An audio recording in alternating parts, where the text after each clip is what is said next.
16 GT Daytonas, and that's where we'll start at the back of the grid. 27th position is that Wayne Taylor Racing Lamborghini Huracan with their problems. Sheena Monk will start alongside for the Triazi competition Ferrari 296 GT3. They are in positions at 26 and 27. Sorry, 27 will be on their own at the back, won't they? So Sheena Monk has Jensen Altman alongside in the 66 Gradient. That was the team she used to drive for. Gradient not happy with that qualifying, and Jensen will be disappointed. He'll come forward from there. He races well in that silver 66 car. On row number 12, as far as GT Daytona is concerned, it's the Inception Racing Ferrari, number 17, Brendan Arib, qualified and therefore will start that car. He's got Forte's Lamborghini and Misha Goikberg alongside him. Misha, one of a number of drivers who lost their best qualifying lap because they caused a red flag in one or other of the free practice session. The 78 then in 23rd position. On row number 11, Ore Fadani for AWA Corvette, the number 13, and Seth Lucas in the number 32 AMG GT3. Adam Adelson has recently taken over the reins at Wright Motorsports, and the Porsche 911 number 120 in his hands will start in 20th position overall. That is 9th in class. In 8th position in class, Robert Wickens for DXDT Racing was fastest in FP2, did lose one of his fastest laps. He should have been up in the top 5, but again he caused a red flag. Alongside him is Russell Ward in 7th position for Winward Racing, the number 57 team, having a great start to the season and defending champions in this category in terms of the season-long championship and the Enduros from last season. In 6th position, Vassar Sullivan Racing and the second of their GT Daytona Lexus RCF GT3s, oldest homologated car in the field, cars in the field.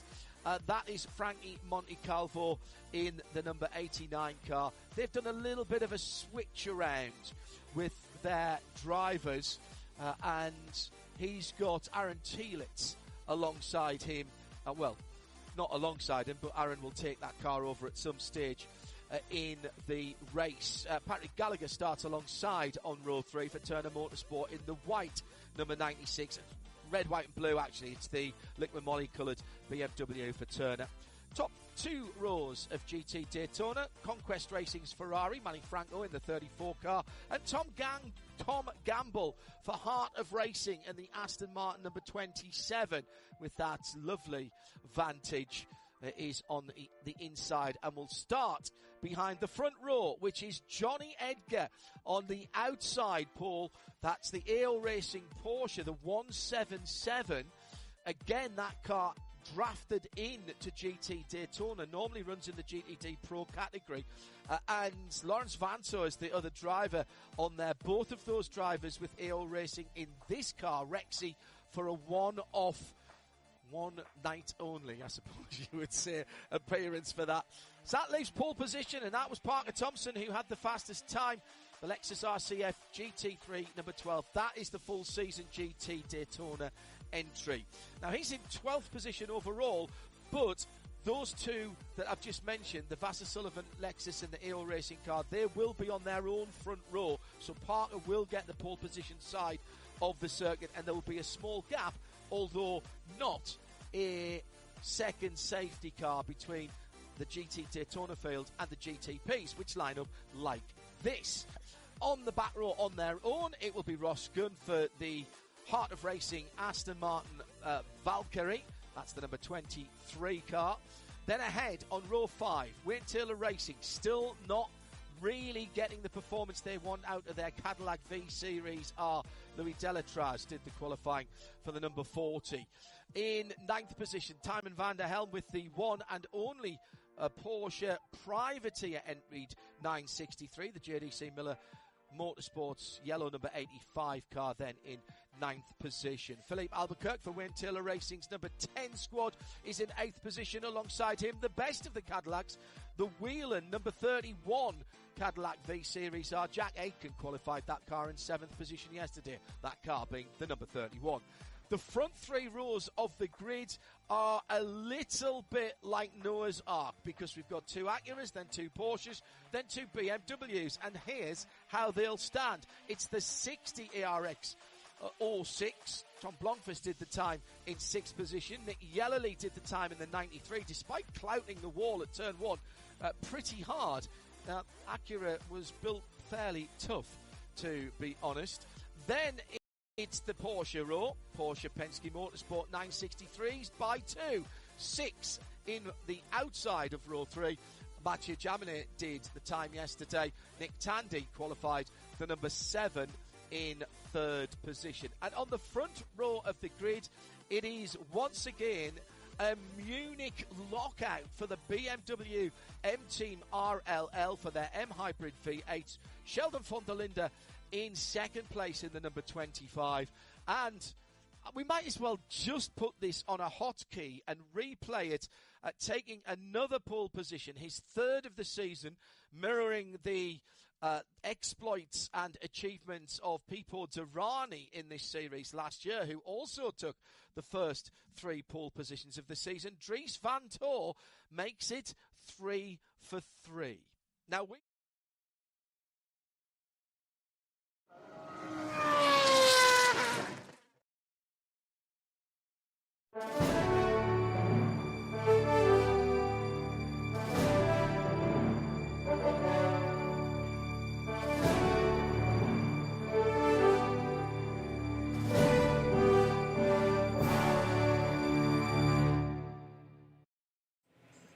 It's round 3 of the IMSA WeatherTech Sports Car Championship in 2025, and we come to the beautiful city of Long Beach. There's the Queen Mary just in the dock as well, always ready to go. Welcome to the here at Long Beach, and IMSA is ready to go.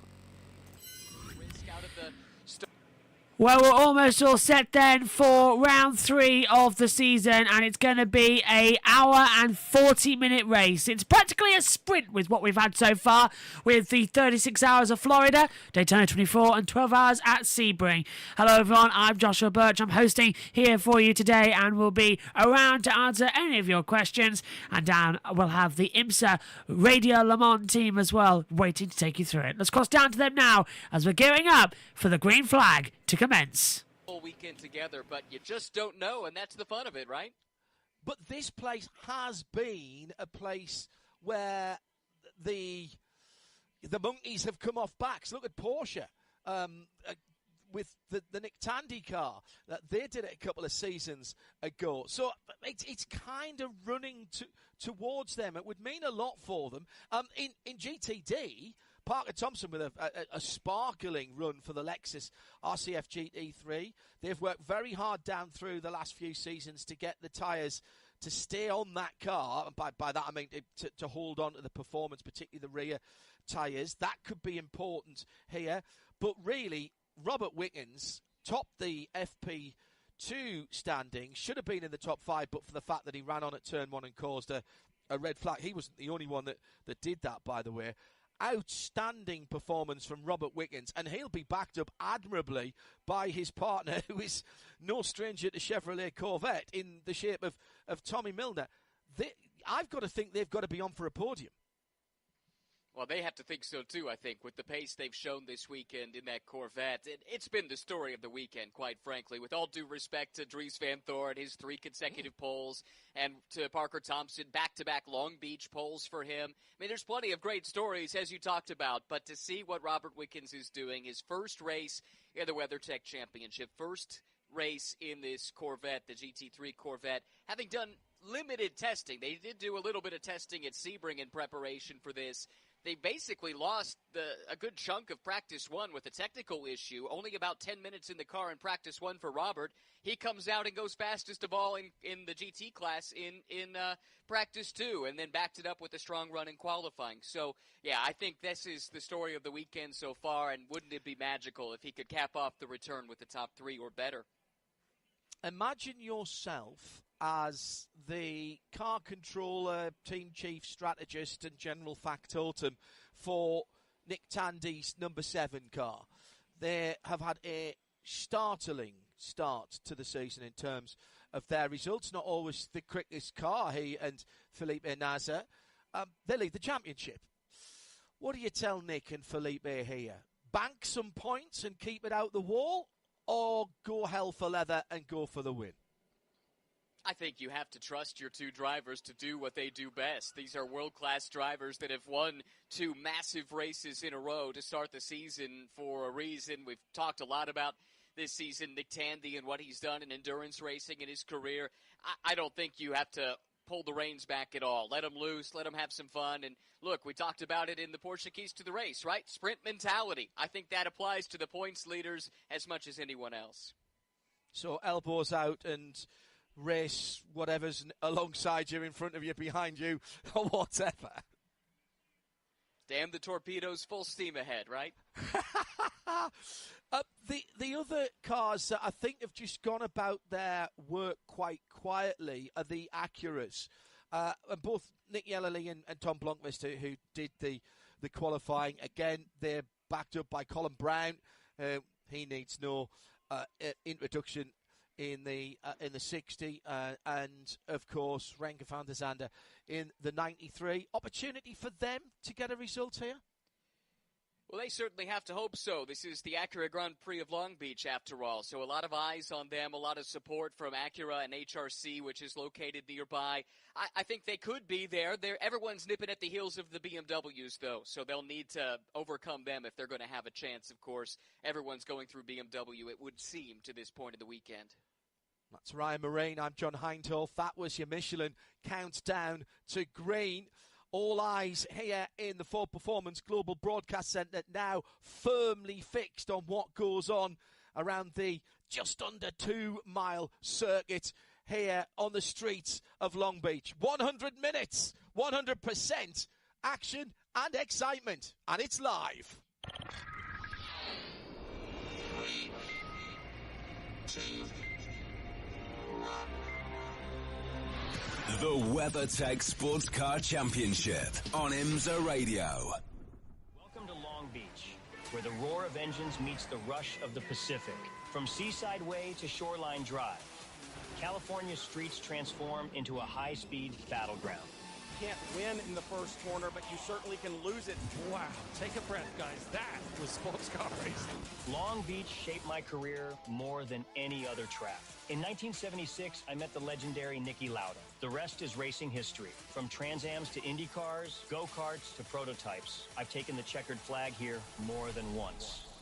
Branding here on the streets of Long Beach. It's the perfect fusion of man and machine. How hard do you press? From finely tuned GTPs to full-throttle GTs, the world's best racers push their machines and themselves to the limit. Elbows out, side by side through the apex. Speed, strategy, and a bit of luck. This is street racing, California style.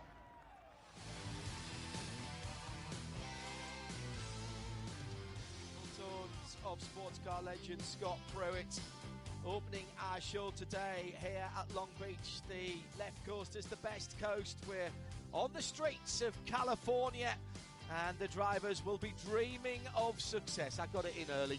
1.96 miles, 11 corners, action areas down at turn 1, and then through that nudgy little technical section at the fountain. I did see somebody suggesting that we should go both ways around there. They did that at Villarreal in a World Touring Car race on a street race some years ago, believe it or not.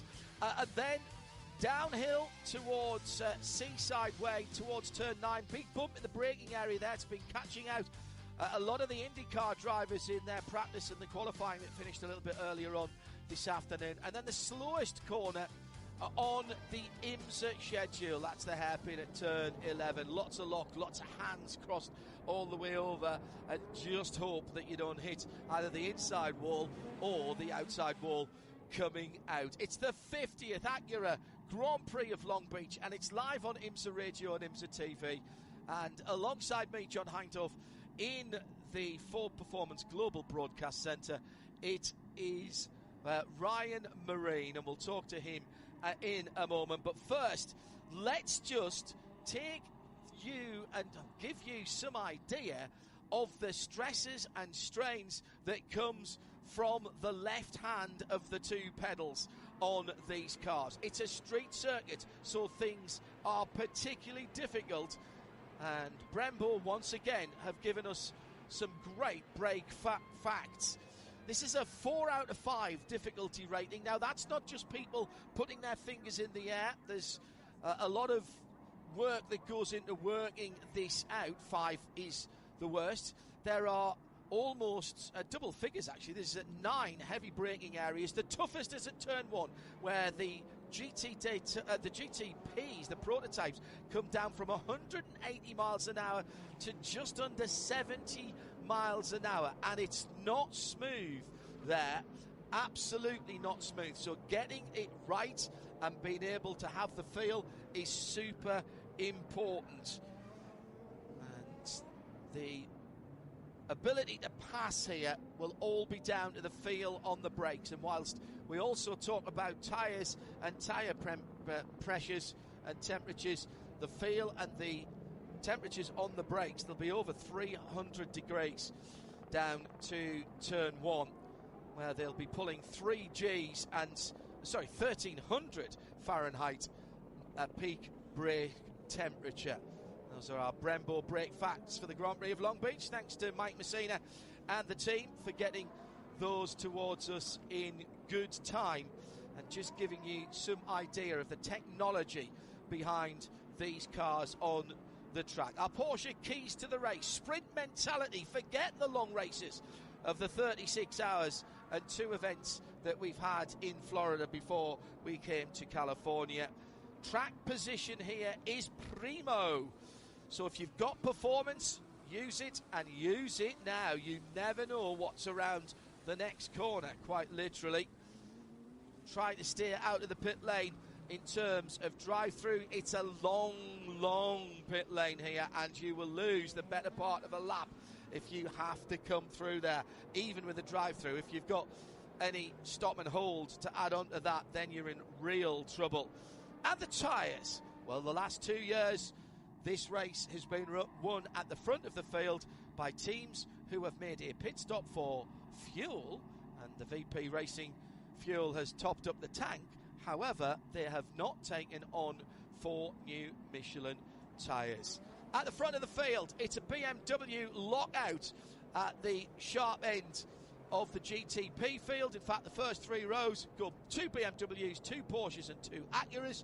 There'll be a little gap back after the 11 prototypes to the GTD field, which is Lexus, Porsche, Aston Martin, Ferrari and BMW. 5 different manufacturers in the first 5 positions, just underlining the variety and the depth of manufacturers here. Coming side by side to the start of the race, and Dries Van Toor with his 3rd consecutive pole position at the start of this season, who has mirrored Pipo Derani's effort from last season, leads them down to the first corner. Will we get through cleanly the first 3 rows as they started? And the 2 Porsches got rather too close together, and that allowed Nick Yellerly to have a little sniff round the outside, and I think that the 93 car has split the 2 Porsches. The red, white and black machine has gone through, so an opportunist manoeuvre right at the very start by Yellerly.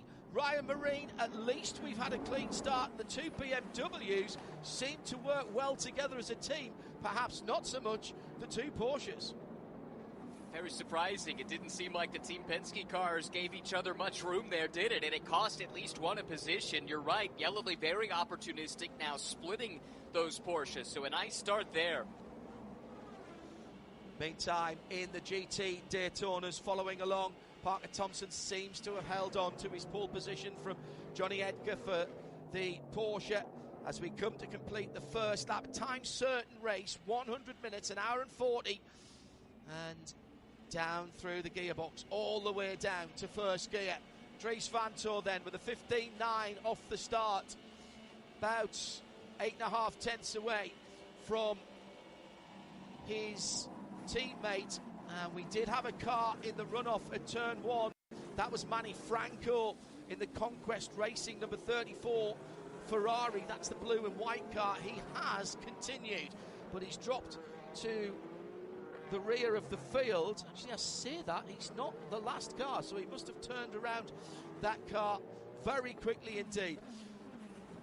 Impressive one-lap performance from the BMWs all year, but what happened down at turn 1 between the two Porsches? Nick Tandy was trying to give room, I think, to his teammate Mathieu Jaminet, but just didn't manage to do that. And then Porsche versus Cadillac on the run down to turn 9 the first time, Ryan, and that was a little bit closer than it really needs to be at this time of the race between Timon van der Helme and Philippe Albuquerque.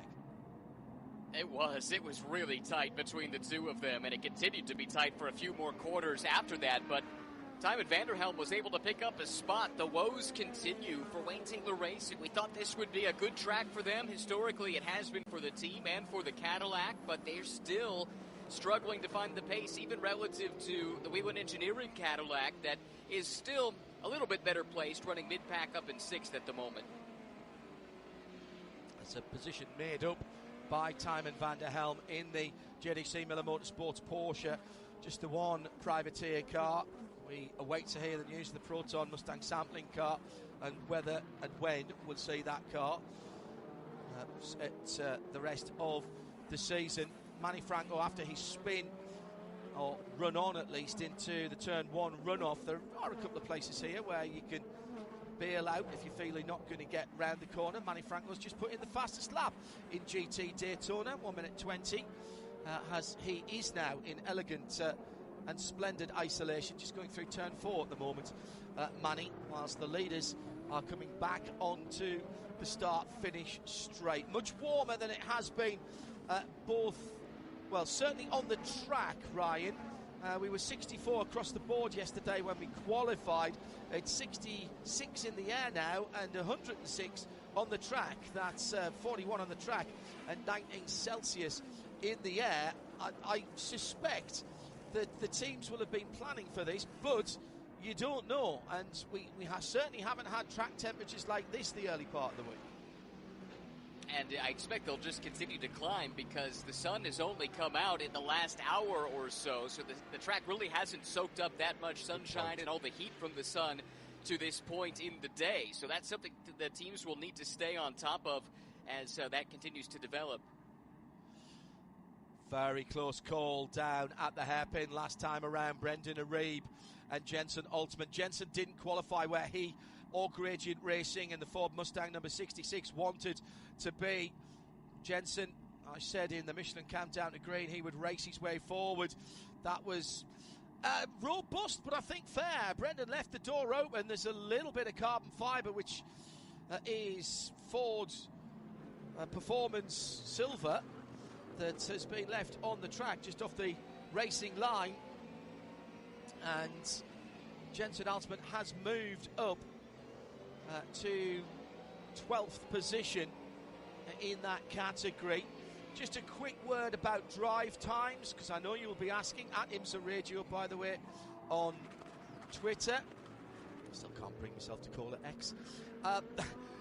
There is no real drive time. In fact, we've done the drive time now for GTP because it was 5 minutes. It's 35 minutes ostensibly for GT Daytona for the car to be and the driver to be qualified and classified in the race. And that's the same amount of time for the Bronze Cup category and anyone in for the Aitken Award as well. Parker Thompson leads that category by a second at the moment. At the front of the field, it's 1.3 seconds between the two BMWs. Now, this is all good news for me because I want to see the relevant information, gather some relevant information, Ryan, between the performances of these cars. There was a lot of balance of performance adjustments by IMSA coming into this weekend, some of them quite substantial, particularly in the weight loss campaign that the Corvette has had.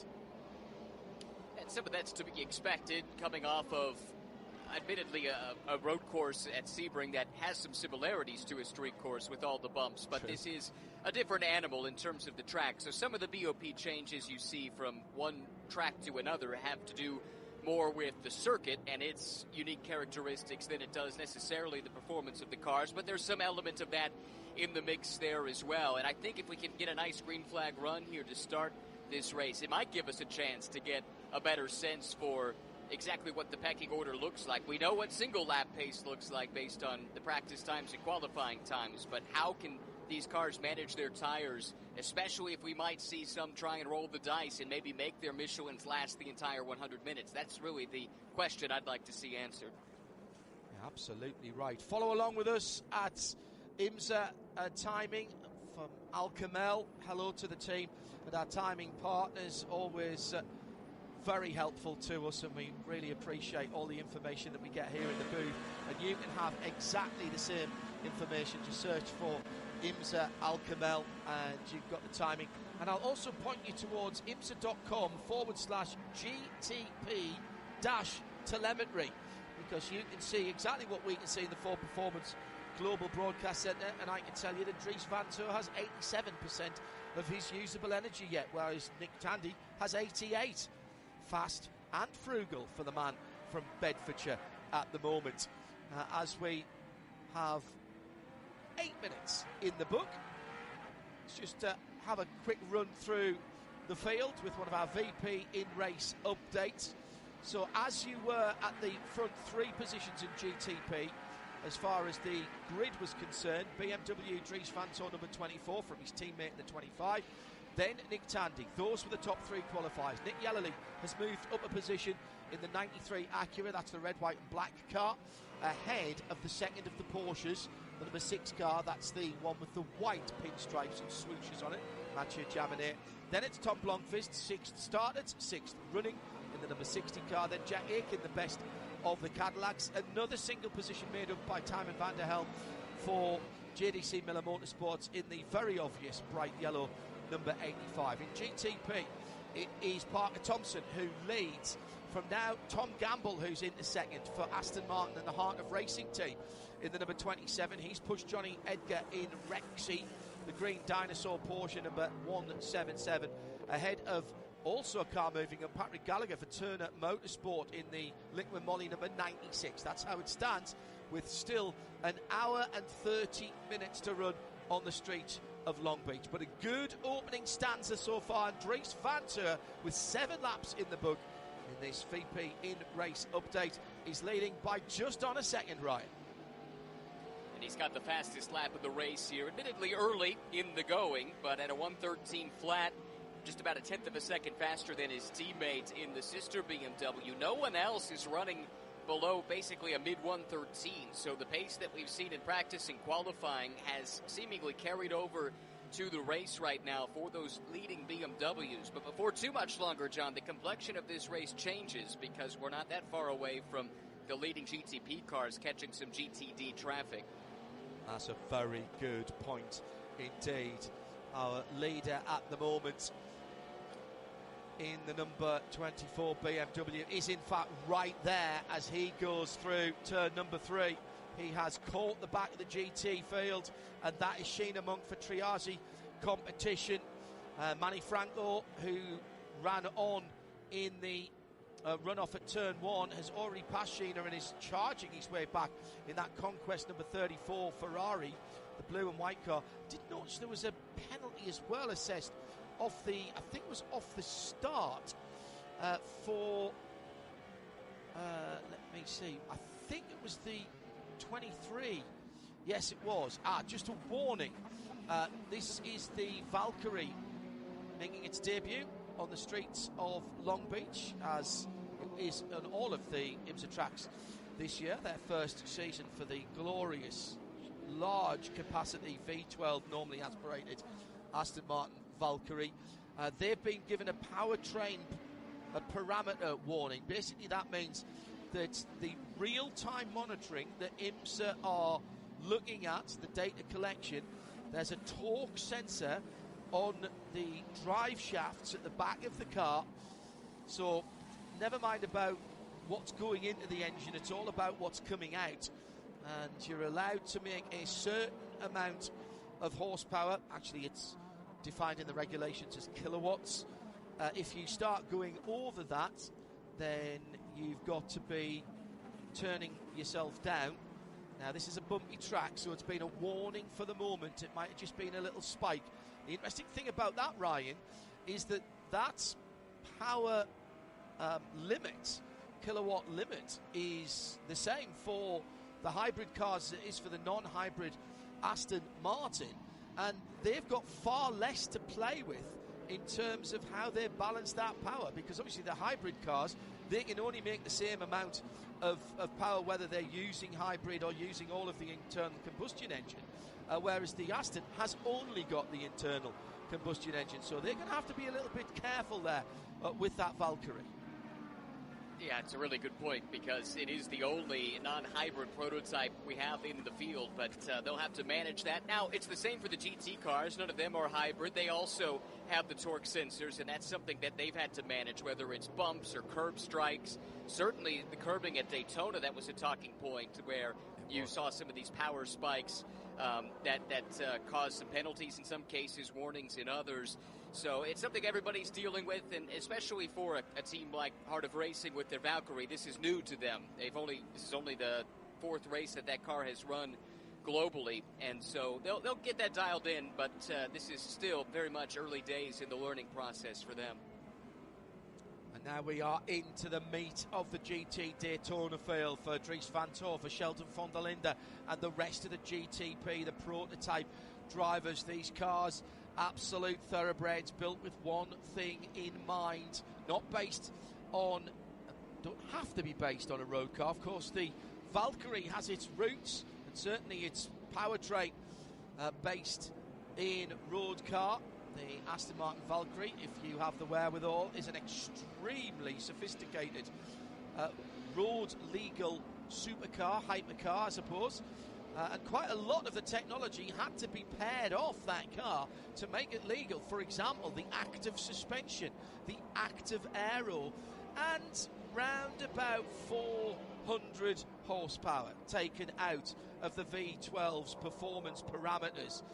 The clever people at Aston Martin and Cosworth in Northamptonshire, put together an engine producing for the road, for a straight car, without any turbochargers or hybrid assistance, a more than 1,000 horsepower engine. And the brilliance, as far as I'm concerned, is you can drive it into London without having to trip the emissions charge, because it is Euro 6 compliant. I know it's bonkers, but that's what clever people do. It's been turned down for racing, and may have to be turned down a little bit more.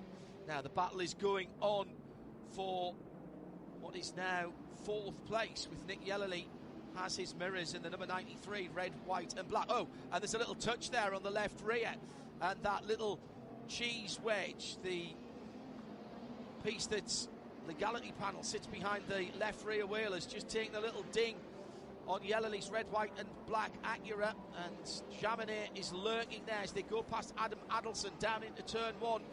Jaminet just bides his time. He's not going to get through there. That'll be frustrating for the Porsche driver, for the Porsche GTP driver.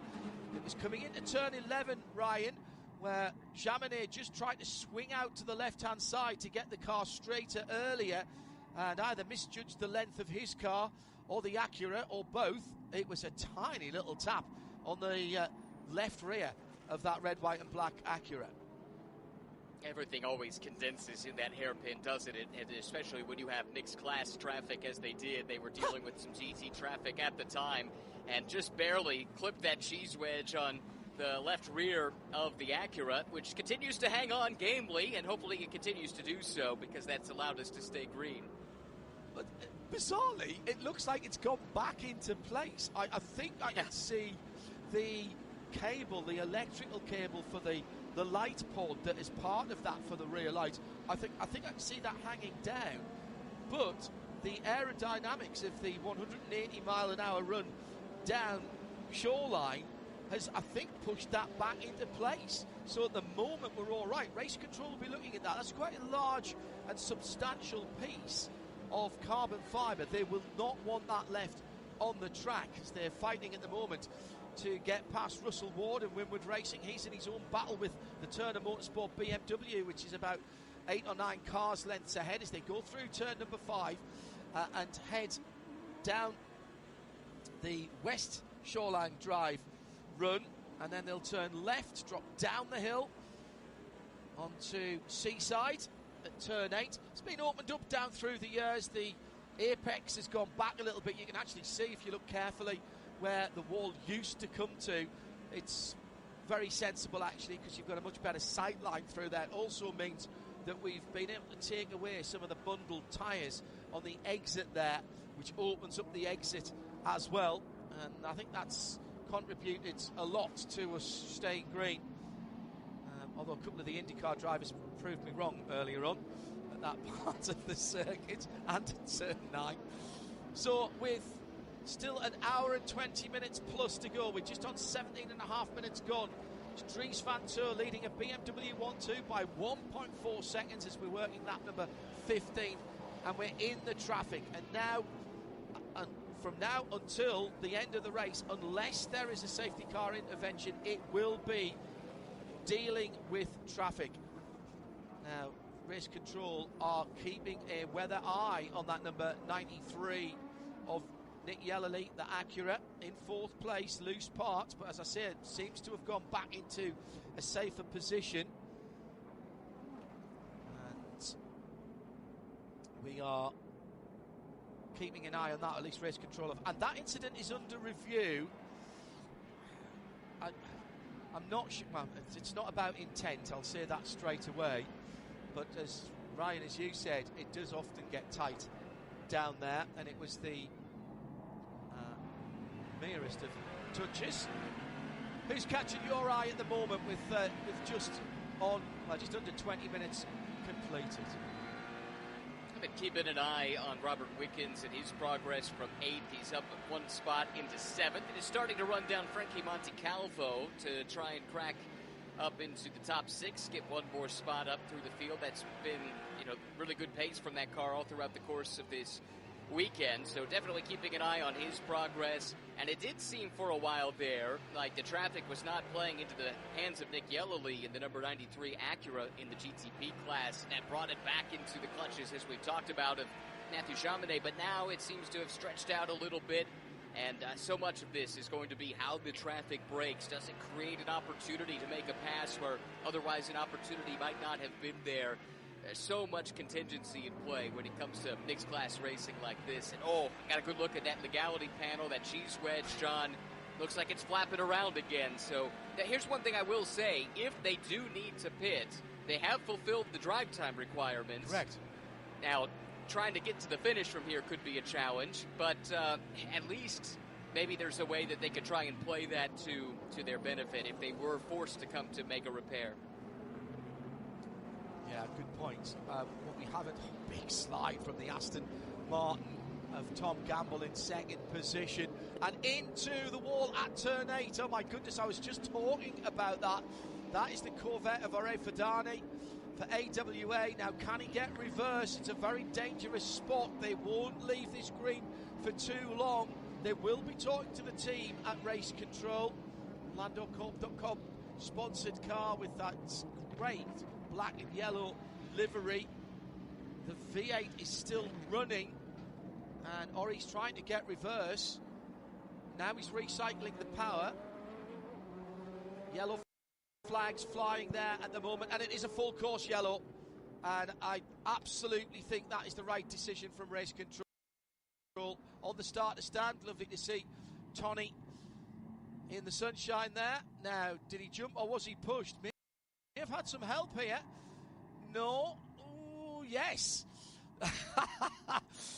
I've changed my mind about 3 times on that before it happened. It was Misha Goikberg and Forte Racing coming down the inside, and Ore was trying to give him room, and Misha was trying to decide whether he had room.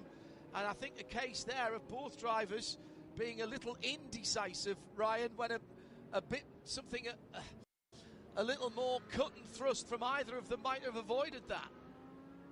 That's a good observation. I think you're right. Neither quite seemed to know the intention of the other, and Misha came in at a pretty shallow angle, quite frankly, and then Wasn't necessarily clear he was going to make that corner without the help of the Corvette to his outside, and unfortunately for Ori, the 24 Hours of Daytona winner earlier this year, he got shoved off into the tire barrier, and that incident is under review. Oh, and we've... No, that's that. Yes, absolutely. Also, Manny Franco has come into the pit lane. Now, it's too early for their driver time, and there's not much work going on down at the Conquest pit. We are beyond what will be a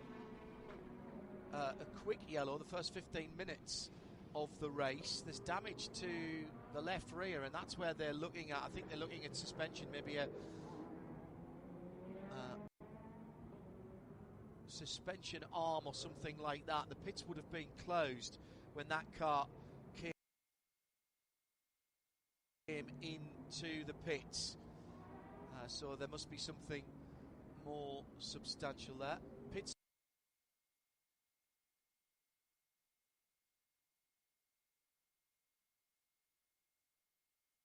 Now we've very briefly lost the radio signal, and now we know why the signal's gone off as well down there out the circuit. So a little bit of an issue. Hopefully we'll get that sorted soon. But full course yellow has come out then, and kind of predicted that that's what we would see, sadly. Yellow flags breeding yellow flags. And it seems like it's a Radio Le Mans issue, and we'll get that sorted right now for you. So, an hour and 16 minutes to go. Not much left tuning in. Let's go straight back over.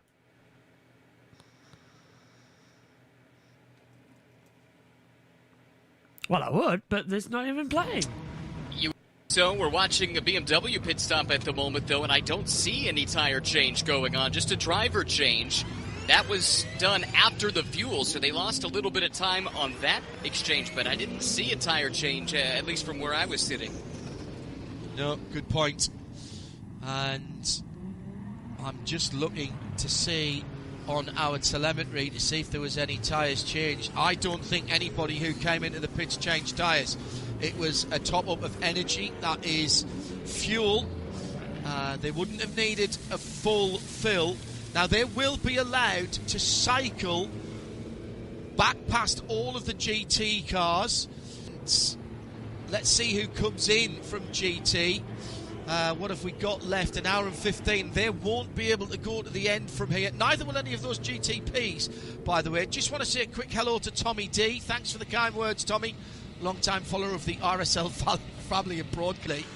For Acura in the 93, the red, white and black of the two Acuras. But he has, in fact, that came in about a minute and a half ago from race control. So I think they didn't address that left rear issue, and the 93 may have to come back in again. And that, I mean, it's not a penalty as such, but as we said in the Porsche keys to the race, it's such a long pit lane here, and they're going to have to do work.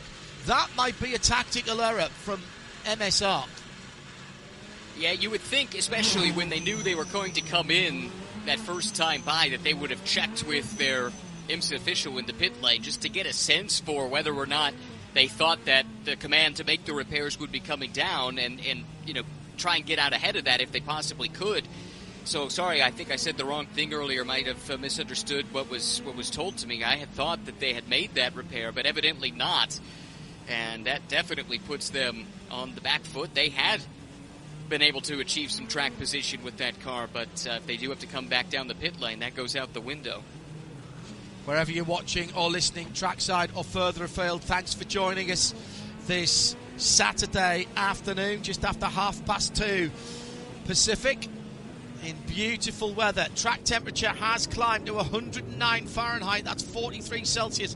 It's a pleasant 19 Celsius or 66 Fahrenheit in the air as we go back to green flag racing. Just coming up to 20 minutes before 11 in the UK. Thanks for spending your Saturday night with us here in the Ford Performance Global Broadcast Centre. Ryan Marine with me, John Hindhaugh, as we are back racing on the streets of Long Beach. And Felipe Nasser has taken over from Nick Tandy. Both of the Porsches, in fact, have changed drivers. That just coming up on the timing screen now. So it's Nasser from Campbell, from Philip Eng now, who's driving the 24. And the yellow car did come back into the pit lane. So that was Renger van der Zande, actually, who'd got into that car. And so they have had to do the remedial work. I'll tell you when they come back out, but they haven't as yet. This is massive. They may lose the lead lap here. And if they do, you've got to say, Ryan, that has been partially brought on. I mean, not the damage to start with, but the failure to fix it at the first opportunity when they were pitting anyway. Under yellow, this could cost them a whole lap, and that could be difficult to get back here unless there's another safety car at the right time for them.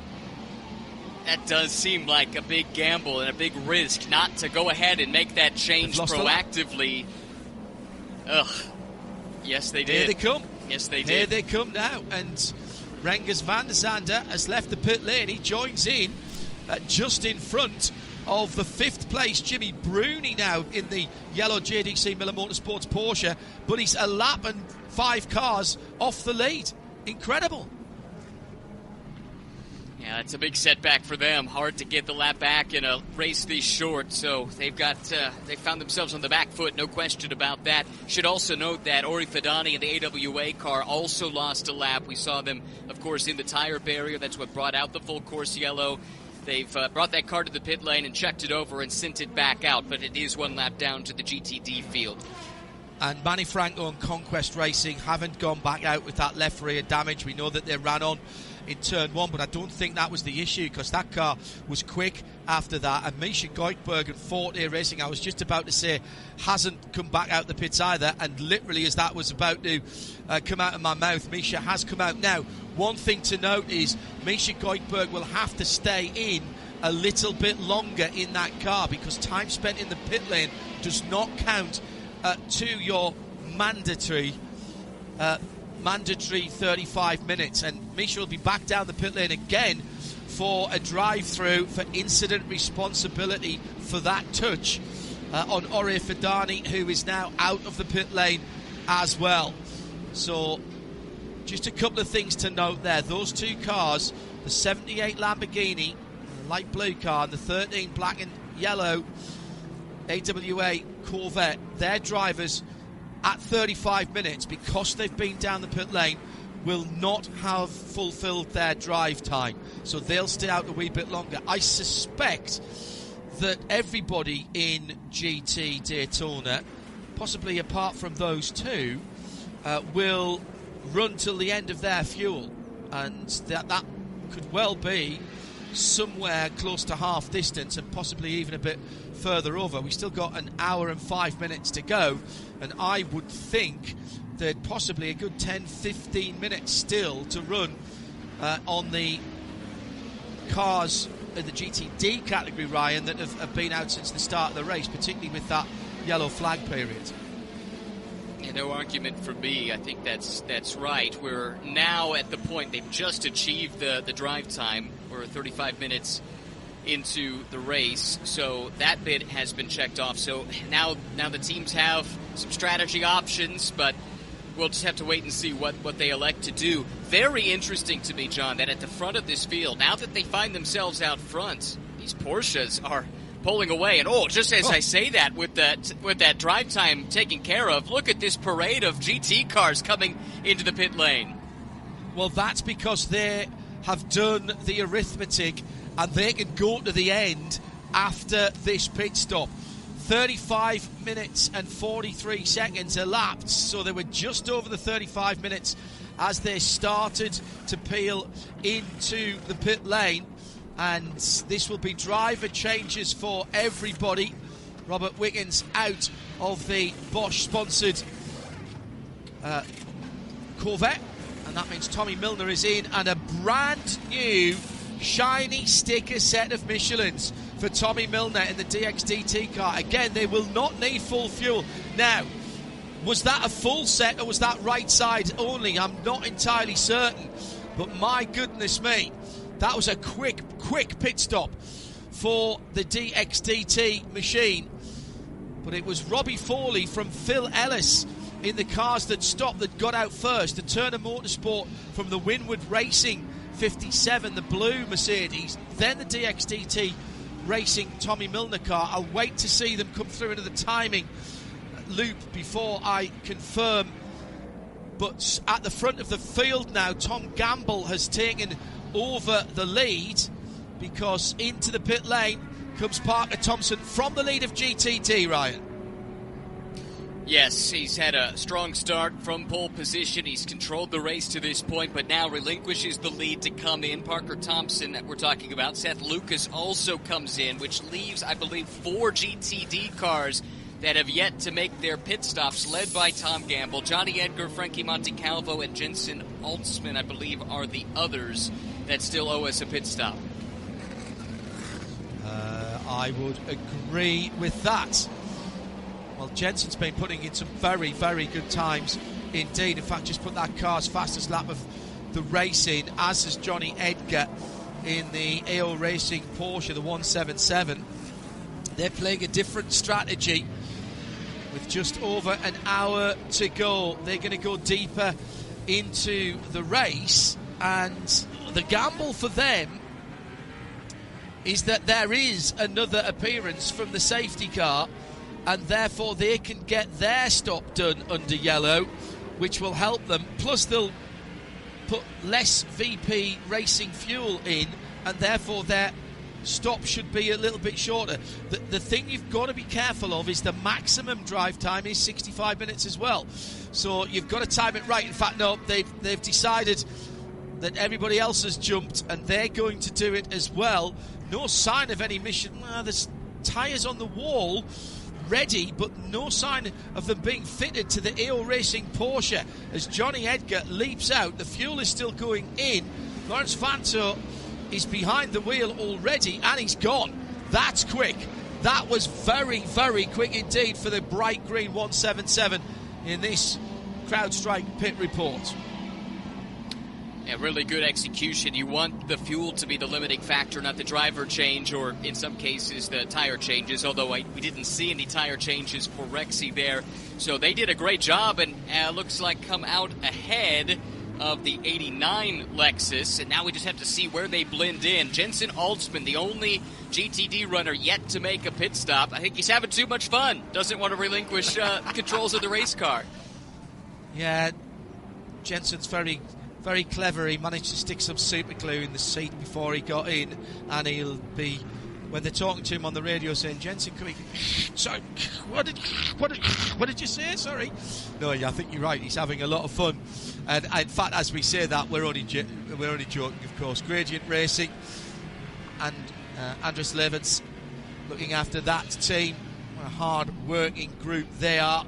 And the silver and black number 66 comes in to the pit lane. And Jensen Altsman will leap out to be replaced by his teammate this weekend, who's Robert McGuinness. And they are taking tyres.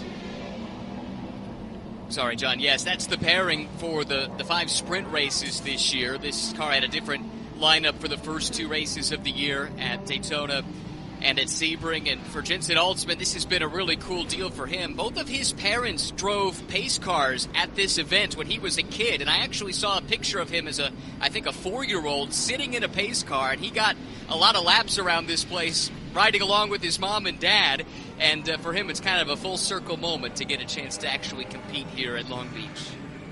Yeah, Alison and Jason have motorsport running through their blood, so I suppose there was no option from Jensen, particularly with that name as well, but to follow in the family firm. I've been fortunate enough to do ride-alongs and indeed to be in between those two when we used to do the IMSA V-Test program on the American Le Mans Series, and they are both very accomplished drivers, did a bit of racing in their own right. So McGuinness out, working side tyres if you accept that this is a clockwise circuit. He got left-hand side Michelin's only on that silver car. but he's still got to get them up to temperature and pressure. No tyre warmers allowed here, and he's been mugged at the moment by Trent Hinman as the side-by-side going into turn number 9. I was holding my breath there for a moment, but Jensen has managed to hold on to that position, and Fred Scharndorf coming through there as well. So, Robert McGuinness now in that car for Gradient Racing. So there was a couple of cars that went through. It was a little bit of hip and shoulder as the number 36 of Tommy Milner, well, you'd expect that from Tommy, taking the opportunist manoeuvre for Elliott Skier, opened the door for him at turn 5, and Tommy got through at turn 6 and 7. So now Robert McGuinness just have to settle himself down.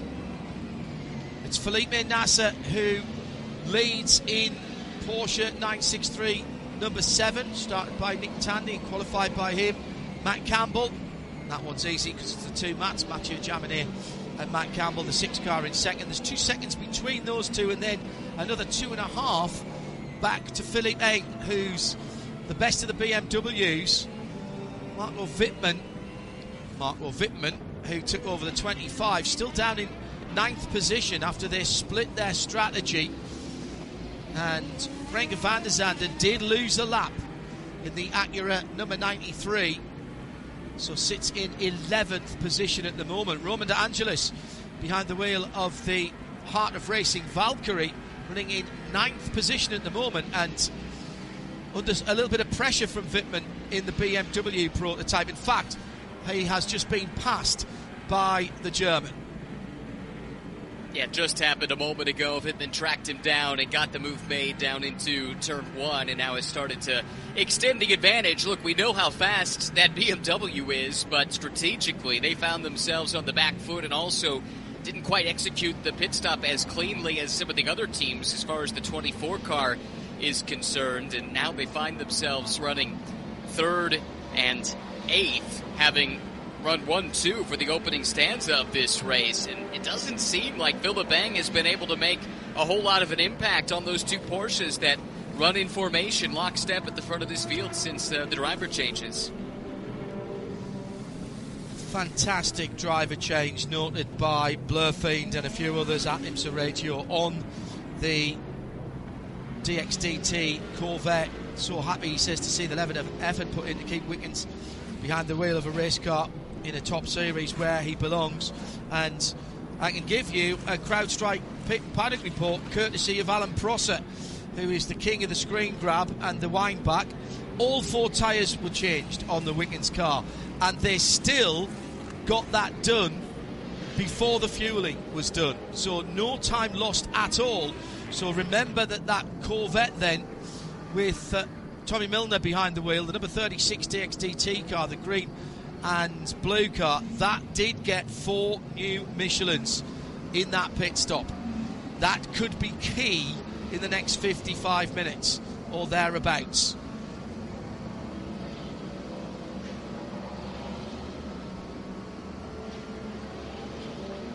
Questions being asked about fuel capacity and tank sizes and how long the GTP cars can go. It was just around about an hour, wasn't it, when we went back to green flag racing, Ryan? And I think that's stretching it a little bit. There was a few cars that came in just a lap or so after the rest of the field, so this is going to be a little bit of fuel save if there's no intervention, or everybody maybe with a splash and go before the end of the race. And there's the dilemma for everyone at the front of the field. At the moment, Porsche knocking out 1:14.2s. Both of their cars lapping within fraction of a second of each other as they carve their way through traffic.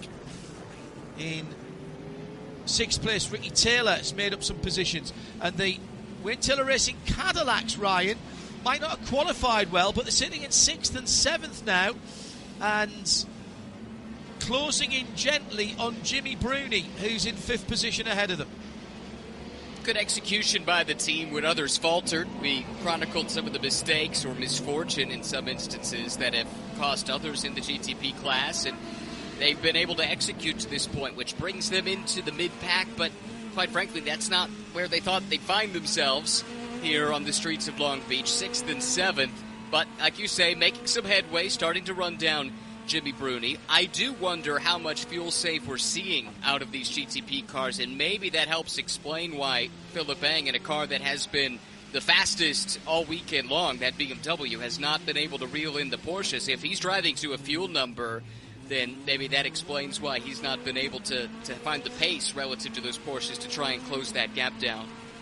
I'm just looking down through the field, and it's Colin Brown and Marco Wittmann who have the best energy numbers at the moment. They're 1 or 2%, but that's all better than all of the other GTP cars. The worst at the moment is the Jimmy Bruni driven 85 JDC Miller car. I wonder if they maybe short-fueled that car to get some track position.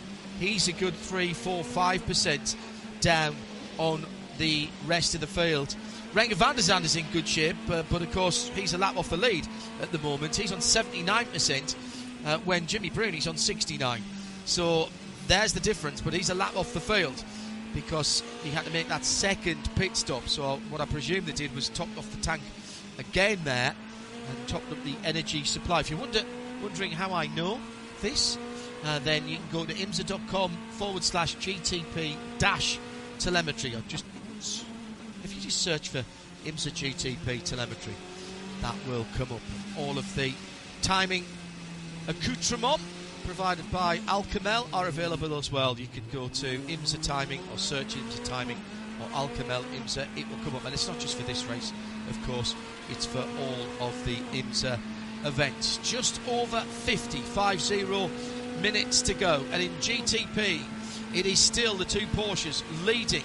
Nearly 3 seconds between Felipe Nasser and Matt Campbell, with Philip Eng in third position, another 2 seconds further back, just beginning to ease a little closer to the two Porsches ahead of him.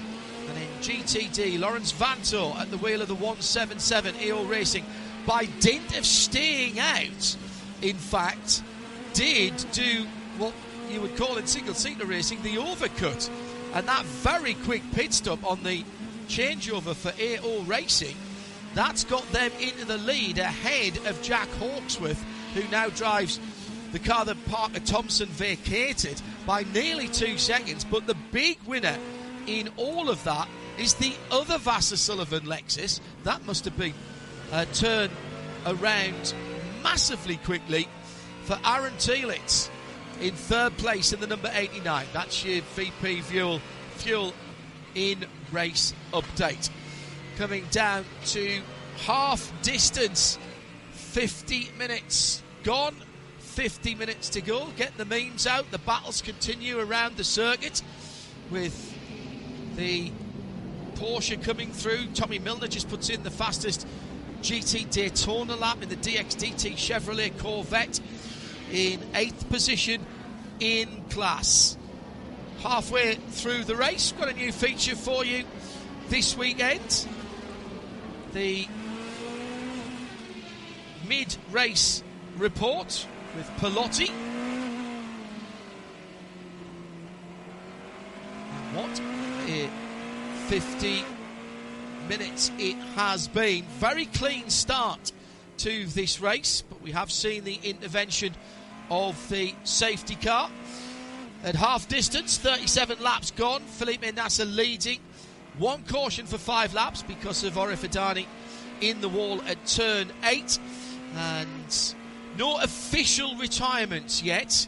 However, the Conquest Racing Ferrari, number 34, after having a couple of mishaps early on, and we think some left rear damage when Manny Franco may have hit the wall, that car is 21 laps off the lead. That's the Pelotti mid-race recap here at the IMSA WeatherTech Sports Car Championship on the streets of Long Beach. Side-by-side action with the caught-off Mercedes, the red, white and black car, trying to defend against the DXTT machine of Tommy Milner. And Tommy was scored ahead at the line. He might be able to use some of the GTP traffic, and he goes through and takes that position. Tommy Milner now up into 6th, and Kenton Cook is a hard character to pass, Ryan. That was heart-in-mouth stuff. Great driving and great racing, respectful within and between the two classes on the track. Exactly. That took a lot of respect and cooperation between 4 cars, 2 from each class, to make that work. Milner had just done the best lap in class the lap prior, so that Corvette is flying with that fresh rubber, as we've chronicled. Yeah, and he's got to use it. Remember what I said in the Porsche, the Porsche Keys to Race and the Michelin Countdown to Green. Well, if you've got a bit of a performance advantage, you use it. You use it straight away because you don't know what's happening. The checkered flag will end the race in 47 minutes and 46, 45, 44 seconds time, but it's just the start of the conversation. Michelin post-race tech, the show that you shape with your questions, points of order, points arising, observations. Use the hashtag Michelin PRT. Michelin PRT. Get that in any time between now and the end of the race. If you put it to IMSARadio.com, we'll see it a lot easier, but so long as you use the hashtag, we will pick it up. That's Michelin post-race tech after the checkered flag this evening. This afternoon, should I say. We'll be getting towards the evening, coming on to 3 o'clock in the afternoon, and air temperature has gone up to 20 Celsius. Oh, there's contact between Jimmy Bruni and a GT car going into turn number 7, and that's damaged the JTC Porsche. This will be a full course yellow. It's out straight away for the debris that's on the track. And that was a turn 6, my apologies. And once again, the double yellows are out. Safety car and safety truck, rather, heading out onto the circuit. Now, Jimmy got a little tag there as he was passing a gaggle of GT cars. And I'm rather hoping that wasn't Tommy Milner in the DXDT Chevrolet Corvette. I think it was Casper Stevenson in the Heart of Racing Aston, I believe, who was in a battle himself at the time with Frederick Schandorf. I saw the blue on the tail of the car that was going away, and I thought, who is that? Great work by our EMR safety team and the Chevy IMSA safety truck there and gone. So this will be as we've got, actually the safety car has come out and picked up the leader. So good news, bad news. 45 minutes to go then. Well, all the GT cars have stopped already. But if anybody's got any... In fact, everybody's stopped already. But if anybody's got any fuel worries in GT prototype class, surely, Ryan, they've got to come now. This yellow helps, but I'm looking at that main group that pitted in that first wave, and they pitted with an hour and 15 minutes to go or thereabouts, and admittedly, we had a little yellow still after that, and we have a yellow here now, but I don't know that you would still feel comfortable trying to go to the end from here. We'll see. The teams will be working those calculators, of course. As far as GTD is concerned, no one has any fuel concerns now that this yellow comes out. They pitted right on the fringe with some fuel save of a normal GT3 fuel window, but this takes that away. Now, if anyone has some tires in reserve that doesn't have track position currently in GTD, maybe they make the call to pit lane. As we look at a replay here of the incident, and it was indeed the Heart of Racing Aston of Casper Stevenson who had the 85 kind of come across the nose there. I'm sure that will be reviewed by race control, but tough one to adjudicate. Not sure either driver could have done anything much differently there, if I'm honest. certainly I don't think there's any fault on the GT driver, but that's not our call to make. That's race control. Jimmy Bruni hasn't come in for emergency service. He's going to wait till the pits open. The intent from race control, as they say, is to open this time around. And yeah, that was a nice bit of avoidance by Trent Hinman and the Wayne Taylor Racing Lamborghini Huracan Evo to not just miss Jimmy Bruni as he was rejoining, but also the rear aerofoil, the rear wing from the JDC Porsche 963. Jimmy couldn't have known that was going to happen. That looks like it. Now the problem with that is that I think that needs the new rear panel rather than the new rear deck. It's the bit that comes out from underneath, and what you've got to hope on that, Ryan, is that none of the fixing points, the mounting points, have been damaged there. It wasn't a massive hit, to be fair. No, and the good news is it was the tire bundle and not something harder than that, like concrete. So hopefully that limits the damage to something purely cosmetic. But it's really a heartbreak for the team, because you had pointed out that maybe they had short-fueled during their pit stop, and they had got some track position at the time. They were running 5th when that incident occurred on a weekend where really they hadn't featured in the top 5 at all in practice or in qualifying. So JDC perhaps was on for a really strong result, but it looks like it'll be much more difficult from here on out. Well, he's going to have to come in anyway to get that fixed. Yes. I can't imagine IMSA are going to let him continue to circulate with that bodywork as it is. Question is, do they have any tyres? So you fuel it to make sure there's no energy worries. You put a new set of Michelins if you've got them, or the best set of Michelins you've got, and you tell Jimmy Bruni to turn it up to 11, which, if nothing else, will be entertaining for us. It might not do their position that much good. And in has come Jimmy Bruni. Also, Colin Brown's come in as well. Now, that's interesting. He was the last car on the lead lap. So here's the new tail section coming in now in this CrowdStrike pit lane report. They are checking to make sure that there's no further damage to, particularly, it seems, the left-hand side of the suspension on that car.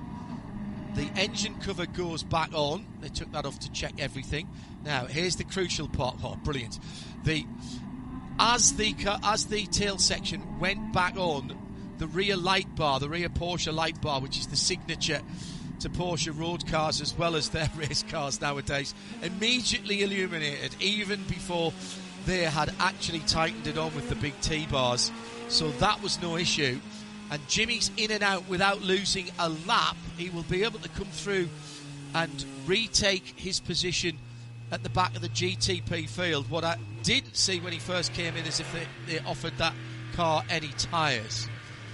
But nevertheless, Jimmy Bruni riled up and ready to race.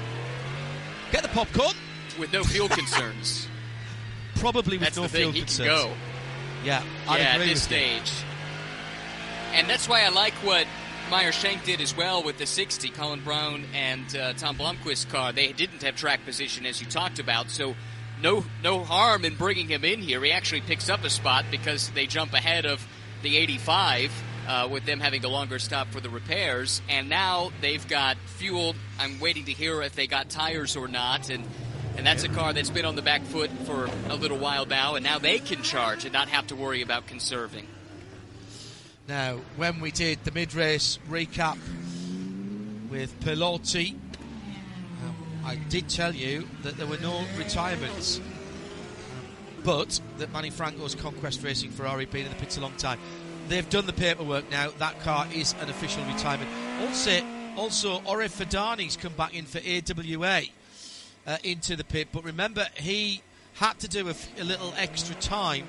I'll tell you if that car goes back out again. It's the Inception Racing Ferrari that leads in the Bronze Cup. sitting in 10th position in GTD, but it's Lawrence Vantor for EO Racing and Rexy, ahead of the two Vassar Sullivan Lexus and the Turner Motorsport BMW in GTD. And at the head of the field, it's the two Penske Porsche 963s, 7 from 6. Then the BMW number 24, Philip Eng. And Earl Bamber has stealthily nipped up to 4th position in the best of the Cadillacs, but he's been followed through by Ricky Taylor. And again, haven't called those cars' numbers very often in the race, but they've gently gone about their race and now run 4th and 5th position with Marco Wittmann in the BMW, which was the last of the cars to stop on the previous yellow, after the previous yellow. And he's in 6th, then Jordan Taylor in 7th, all still on the lead lap here. Then Roman De Angelis in 8th in the Aston Martin, the Valkyrie from Heart of Racing. Then Colin Brown ahead of Jimmy Bruni, because Jimmy had that remedial work, in 9th and 10th. And 1 lap off the lead, still Renger van der Zande in the Acura of Meishank Racing, the number 93, where they didn't take the opportunity to do the remedial work under yellows. There'll be a reason for that. That's such an experienced team. And maybe they just thought it was going to hang on like we did. Certainly looked like that rear legality panel to the left-hand side was at certain parts of the track. Every time it went around a right-hander, it sort of came out like an old, you're too young to remember this, like an old semaphore indicator. The trafficators that used to pop out the side of cars back in the 1950s. You're far too young to remember that. Yeah, right. You lost me on that one, John. Yeah. Look it up later. But then when they were going down the straights, the aero was pushing it back into place. So, that's just one of those things. Sometimes you're the windshield, sometimes you're the bug, and that decision making. They'll go back and look at that, I'm sure, on how that decision was made. The safety car has disappeared into the distance. Felipe Nasr is weaving somewhat robustly left and right, and then hits the throttle as he comes out of turn number 9. Seemed to catch 1 or 2 people unawares, including his teammate Matt Campbell. And Campbell gets understeer, push coming through turn 11 at the hairpin, and now out onto the front straight. It is a copy boot restart by Felipe Nasr in the leading Porsche Penske Motorsport, the number 7 car, which has been going so well. The rest of the field streamed through. What a start to the season for Penske Porsche. And there's a challenge for position further back in the field as Marco Wittmann comes through and takes Ricky Taylor for 5th position. BMW ahead of the Cadillac. A great move there to pick up the spot. That was all set up on the exit from the hairpin. Got a great run out of there and used the slipstream to draw alongside. 2 quick strategy notes. Number 1, AWA, despite breaking out that first yellow, they're now back on the lead lap. That second yellow was exactly what they needed. Ori Fadani has jumped out, and Matt Bell is now in, so that brings them back into the mix. And I did get confirmation that the 60 of Colin Brown did take new tires on that second pit stop. They will have no fuel issues. They'll have a new set of tires, so let's keep an eye on them for the final 35 minutes. Ryan Moraine with that CrowdStrike pit and paddock report as we have 35 minutes to go. At the front of the GT Daytona field, Lawrence Vantor behind the wheel of AO Racing's Rexy. Yes, that Lawrence Vantor in for a one-off in this shorter race of the season. The first of the Sprint Championship. There are effectively 3 championships within the season for IMSA. The full championship, the Michelin Endurance Cup, and the Sprint Championship as well. I shouldn't need me to tell you that the Endurance Cup is made up of the longer races. Now down at the hairpin last time around, just a little love tap between Kenton Cook and Tommy Milner. They were in pretty close combat earlier on. Don't even think that'll get looked at, to be honest. So at the front of the field, 0.7 of a second between first and second, the same gap between second and third, the same gap between Philippe Eng in third for BMW and the first the Cadillac's Earl Bamber, and then 3 seconds back to Marco Wittmann in that BMW. He's got a bit of clear air ahead of him. Let's see what sort of times they're putting in. They're all running at around about the 1:15 at the front of the field at the moment as they go down the front straight and past Ryan Marine, who's looking down on Seaside. Yeah, I think they're all still trying to save some fuel. This would be quite a run to the checkered flag if they were able to do it. 2 yellows in the sequence would help, but the last pit stop for most of these front runners came with an hour and 15 minutes still to go. So let's keep an eye on a couple of cars that are good to go for sure on fuel. The number 60, Colin Brown, number 85, Jimmy Bruni. We'll see if they can make up some ground when those cars in front of them are clearly having to save some energy. And the key thing about that is, even if they are not passing cars at the moment, Colin Brown or Jimmy Bruni, they're fewer than 10 seconds behind the leader. So there's not a chance if this goes green and anyone has to make a splash and go that they can do that and not give up position. So at the moment, Jimmy and Colin are just trying to push the cars ahead of them into going a little bit quicker. But if they have got that performance, and Colin Brown, once he gets those Michelin tyres that he changed at that last pit stop, up to temp and pressure, I think you'll see him making some moves. He's sitting in behind Roman D'Angelis in the Aston Martin at the moment, but there's really very little in terms of gaps between any of those cars at the top 10 in GTP, all on the lead lap. New fastest lap of the race for the car number 6, its fastest lap of the race, Matt Campbell, with a 1:13.708. The overall fastest lap of the race still stands to the number 24 BMW, a 13 flat. That's somewhere away from the lap record set a few years ago now, the previous iteration of a 1:09.909. Philippe Albuquerque set that car, that lap record in qualifying, a 1:11.5 in 2023 for the BMW. So they're still a wee way away from that at the moment. Surface flag in turn 11, so there's a little bit, that's the yellow and red car. It means something is on the track that shouldn't be. That means probably a little bit of fluid down there rather than debris. Tommy Milner and Kenton Cook going at it. No, that's Tommy Milner, excuse me. And the Philip Ellis, 5th place Philip Ellis car. Yeah, I nearly said Russell Ward, but I knew he'd got out of the car.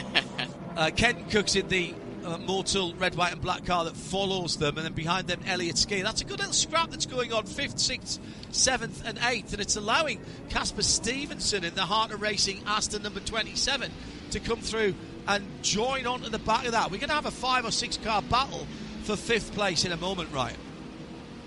You gotta love GT racing. It's tight, it is close, and you can get a little physical from time to time. We've seen that already here on the streets of Long Beach. This is a really good fight, but let's not lose sight of what's happening at the front of GTD as well. Even before that yellow, Jack Hawksworth was starting to run down Lawrence Vanthorne. He's got the gap down back under a second again. Vanthorne had a great restart and built a gap, but it has now disappeared, and Hawksworth, who might be driving a little bit irritated still with the way that Sebring ended. Let's remember, he was about 10 minutes away from a big win there, and that ended up going the way of Windward Racing and Philip Ellis instead. So Hawksworth would dearly love to get back to victory lane and make it back-to-back here at Long Beach for Vassar Sullivan if he could do so.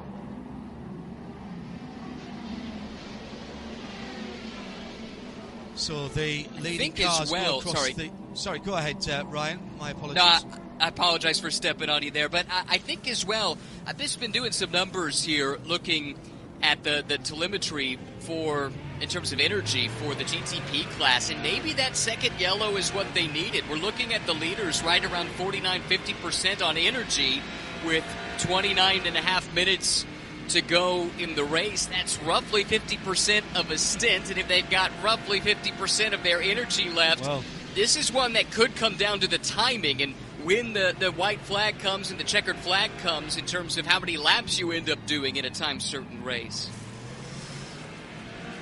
A new fastest lap of the GTD race for Lawrence Vanthoor. He needed to do it, but Jack Hawksworth is hoving into view. It was 1.2 seconds at the line. I don't think it's that now as they go through from West Shoreline, dropping down onto South Pine. It's a little steeper downhill than it looks there into turn number 8. Now onto Seaside Way, underneath the bridges, just for a moment out of the sunshine, which has been absolutely superb. Now into the final part, the serpentine run to that tight right-hand hairpin at turn 11. This is where the Formula Drift cars are laying all the rubber down in their demos. And we've got the Stadium Super Trucks as well, getting very sideways around there. It is quite greasy underfoot. Ryan ran the track. He's a lot younger than me, and he was telling us earlier this weekend just how sticky that area of the track is, Ryan. It about took my shoe off. I'm only slightly exaggerating. I mean, you step down in that Formula Drift rubber and it grabs a hold of the sole of your shoe, and that's true with these Michelin tires as well. Some of it does come up over the course of the week, but yeah, it's still a totally different surface through those, 3-4 corners than you'll find really the rest of the way around this track. 27.5 minutes to go, and I'm seeing some faster laps coming in, fastest laps for different cars coming in, including Earl Bamber, including Matt Campbell in 4th and 2nd place. I just wonder if the teams are now saying to their drivers, right, your numbers are good, we can go, you can start to push a little bit harder. Jimmy Bruni and particularly Colin Brown. Colin Brown's got 65% of the energy that he is allowed. He's got that left. He's got to start making some moves shortly. Now's the time for him to start pushing on. He's losing time to the leaders now as he's behind the Aston Martin Valkyrie, but that's keeping pace with Jordan Taylor. Jordan Taylor has dropped 3 seconds back from Ricky Taylor, his brother, but he's dropped 7.5 seconds to the top 5 ahead of him, and that's where the problem is for Jimmy Bruni and particularly for Colin Brown, who's got all that energy, but at the moment he can't use it. Energy and tires. When they came in that second pit stop, they did put those new Michelins on, and you thought maybe the combination of the two, if the leaders had to do some fuel save, would be enough for them to charge through the field, but that's not what we've seen to this point. And I think you're right that with the fast time starting to come in from the leaders, and Felipe Nasser just did that car's best lap of the race in the number 7 that leads the race the last time by, that would indicate that they feel comfortable with the fuel number the way that it looks, so they're telling their drivers to start pushing, and that makes it that much harder for those, even with more energy and with better tires. If they don't have that energy advantage so much, that makes it harder for them to make some progress. Well, remember what I said, that Colin Brown was only 9.8 seconds behind the leader. He's now 21.5 seconds behind the leader, and that means his advantage, his potential advantage, is just slipping away. Now, what I will say is the other side of this equation is that they're about to hit traffic again at the front of the field. So everybody wants to be as close as they can to the cars ahead.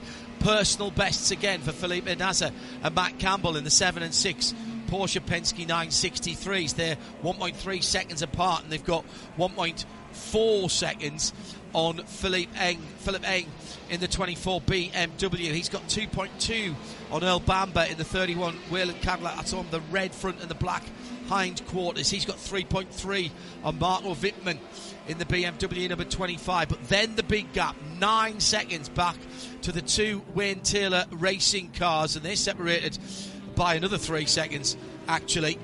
So it is go time now, I reckon, if you've got anything left in the tank, metaphorically as well as literally. Let's take a look at the GT Daytona field as well.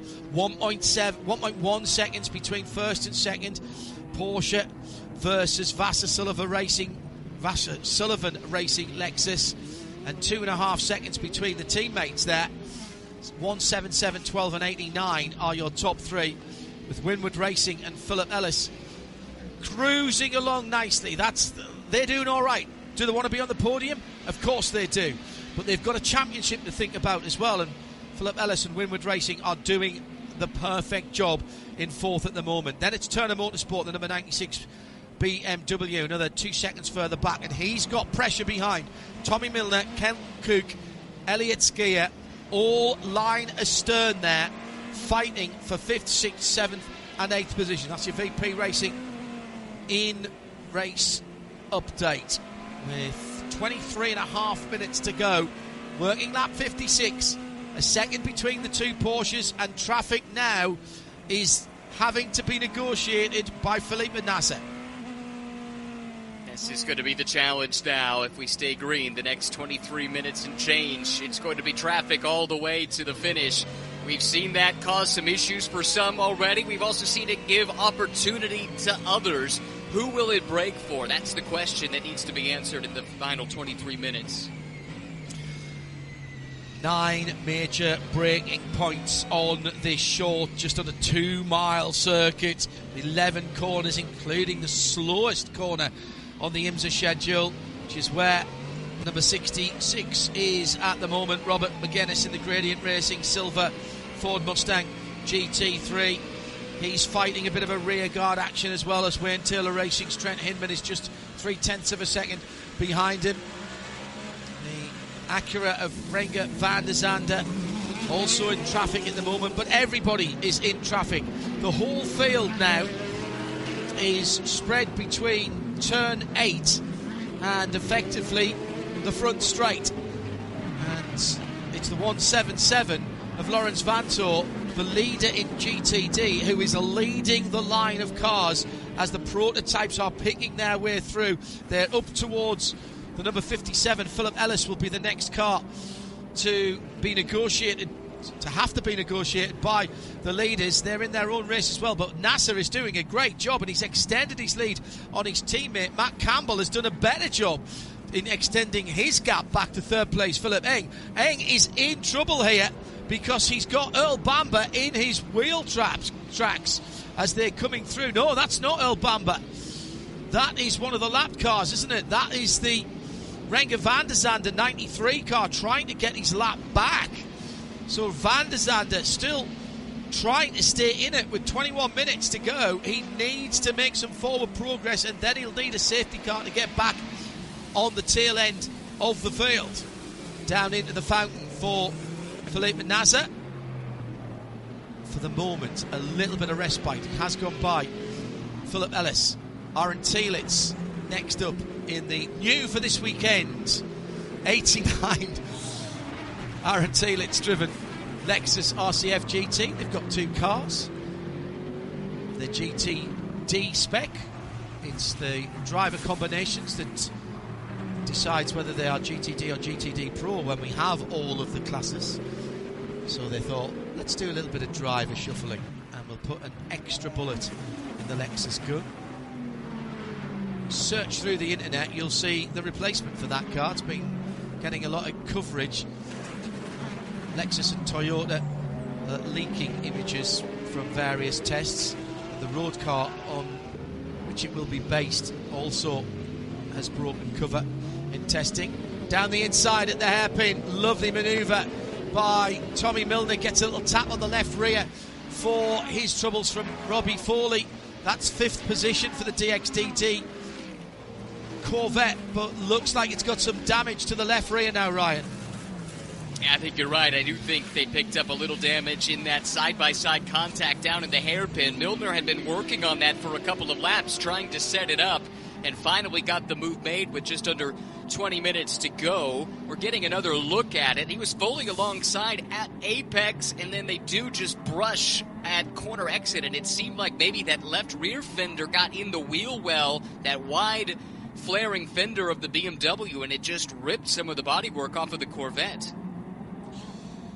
Yeah, that is, I would say that is the very definition of a racing incident. because nobody was changing their lines there. Was there a Corvette's width down the inside? Just about.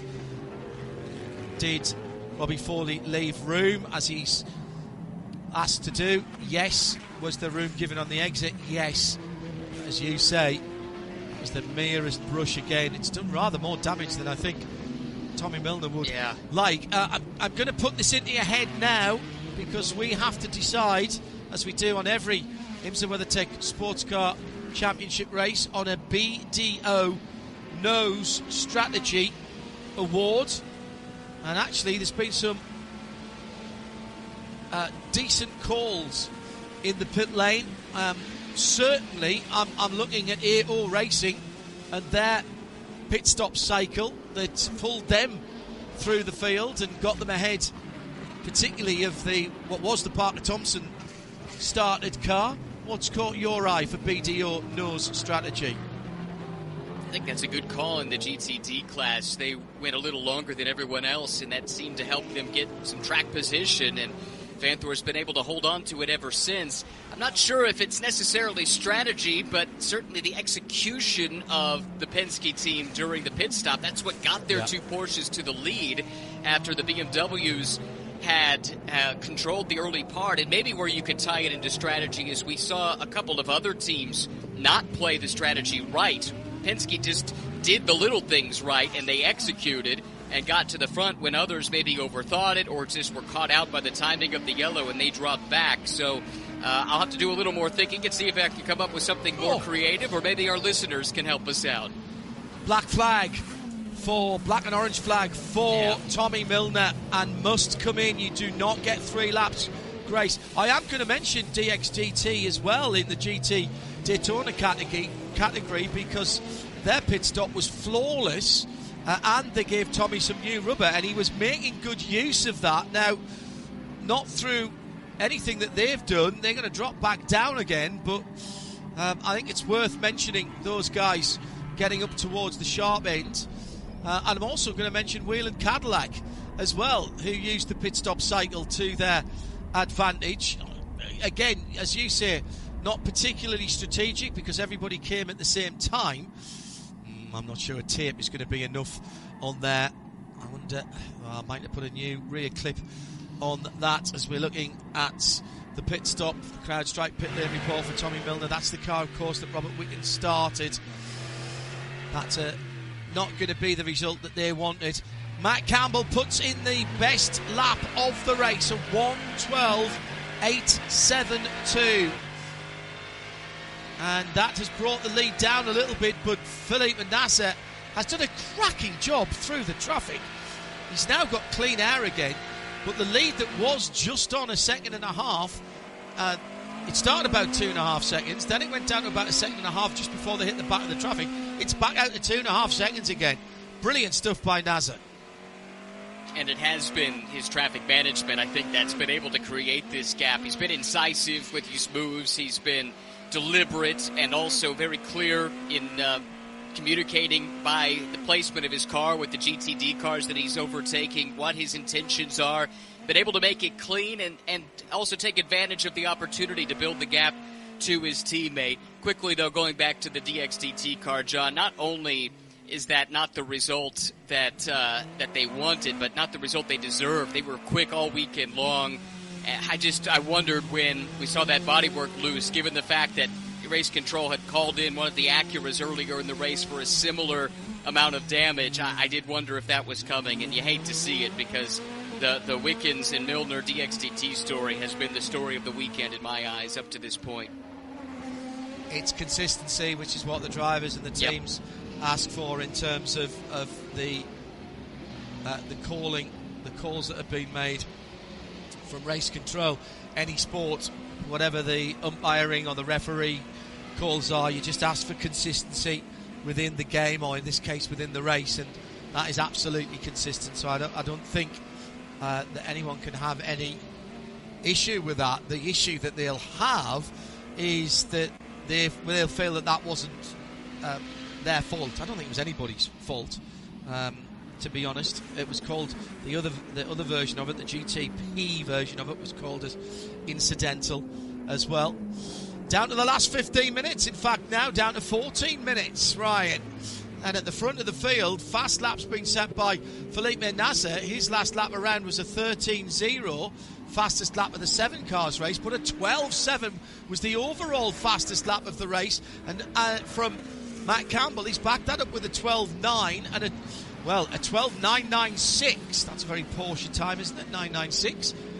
3 iterations back of 911s. For Felipe Nasser, 996, the first of the water-cooled cars, for those of you who follow such things. But let's not get into that at the moment. So these two Porsches, at the moment, are running the race they want to and in the way they want to, because the gap between Matt Campbell and Philip Eng in third for BMW, now 7 seconds. Let's think about what could be in the offing here as well. This 7 car that leads, it has won every race so far this season. Nasser and Tandy won at Daytona. They won at Sebring. And this would be a second straight Porsche Penske 1-2 as well if it stays this way. That's how they finished at Sebring the last time out. And here's an interesting, another interesting twist to that. Lawrence Vanthoor has been the co-driver of Nasser and Tandy in those 2 races so far this year. He's obviously not in this car this weekend with this being a sprint round, but he is driving the leading car in GTD, so he also could stay perfect at IMSA this season. Perfectly Porsche for all of those names you mentioned, yeah. And interestingly, of course, his car is 177, where he's been driving the 7. As well, for the early part of the season. Nasser has just taken back the fastest lap of the race, a 1:12.708. Matt Campbell, a 1:12.712. These guys are racing a 13.2 and a 13.2 for Eng and Bamba, and these guys are half a second quicker round and under a 2-mile circuit. 1.968, 1968.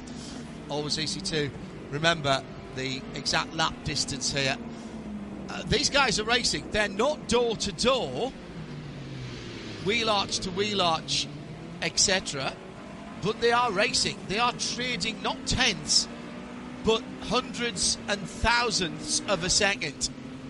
And that gap, again, just for the moment, back out to 2.5. It was 1.9, 1.4, 12.8 last time around by the leader, 13 flat, 12.9 for third, 13.2 for Earl Bamber was that car's fastest lap of the race. That's a car that is probably outperforming what we expected. The Cadillacs were behind 3 other pairs of manufacturing cars in qualifying, with BMW, Porsche and Acura in that order. The Acuras have been disappointing, I think it has to be said. They have maybe not had the look, Ryan, but certainly they showed more promise in free practice and qualifying than what we're seeing at the moment, with them sitting in 9th and 11th position. This is a head-scratcher because, to a degree, they haven't had the luck. I think that's part of it.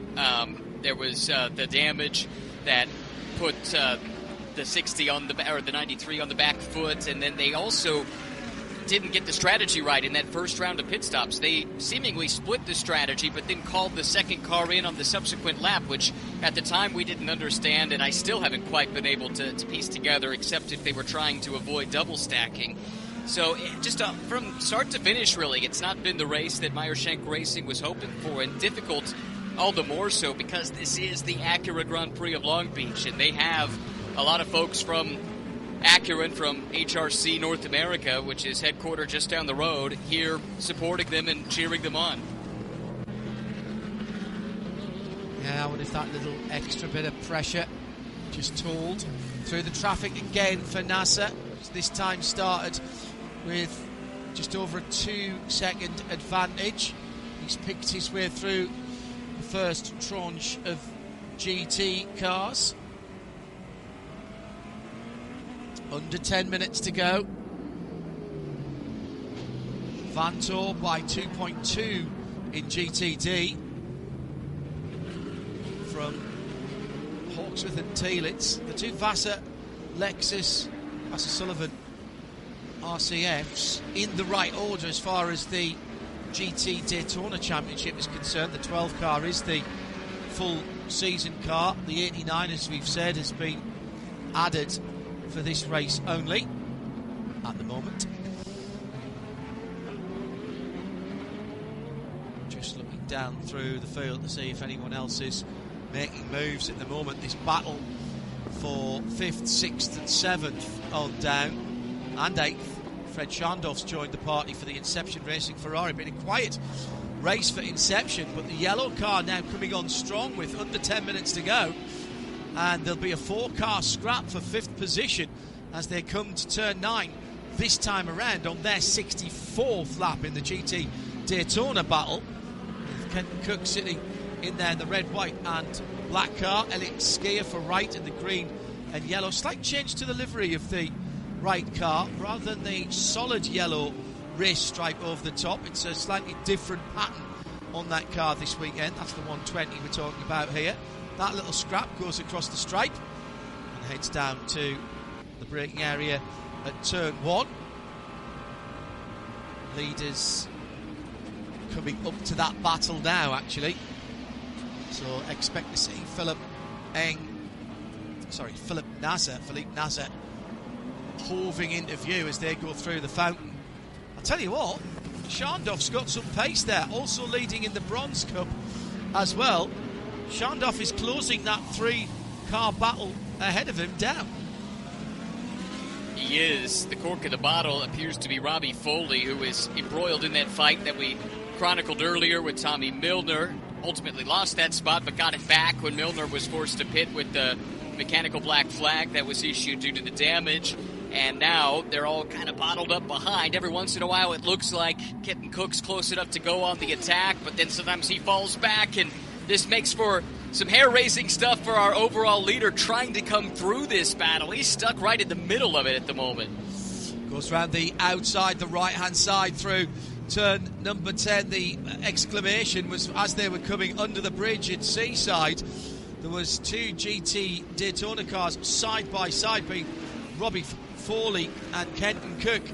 Kenton was looking to try and make some forward progress. I think he was also trying to show the part of the road to Philippe Nasser to say, look, I'm in a battle here, please don't ruin my run up to the car ahead, and sort of place himself. It's the same sort of thing you do as a motorcyclist. You claim your part of the road. It's giving a little bit of a signal to the other drivers and vehicles around you.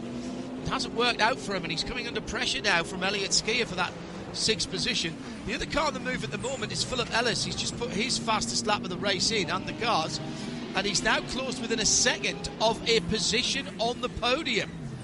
So Winward Racing doing fantastically well again in the GT Daytona Championship. They're moving forward as well, Ryan. This is an interesting battle when you're talking about Ellis and Teelitz from the perspective that the 89 car is not a full season GTD entrant, and as it runs, he could take points away from Winward, which would effectively help the sister car, the 12, that is going for the GTD title. So they'll definitely be making sure Aaron Teelitz knows this situation. The 57, Ellis, that's the championship leader, the defending champions as well. And if Vassar Sullivan is going to win the title, they know they're probably going to need to contend with Winward. So maybe that's another reason they entered an extra car here this weekend, because effectively by doing so and having it run so well, they're taking points away from a championship rival.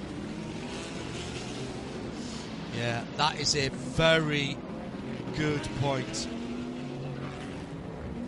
Very good point.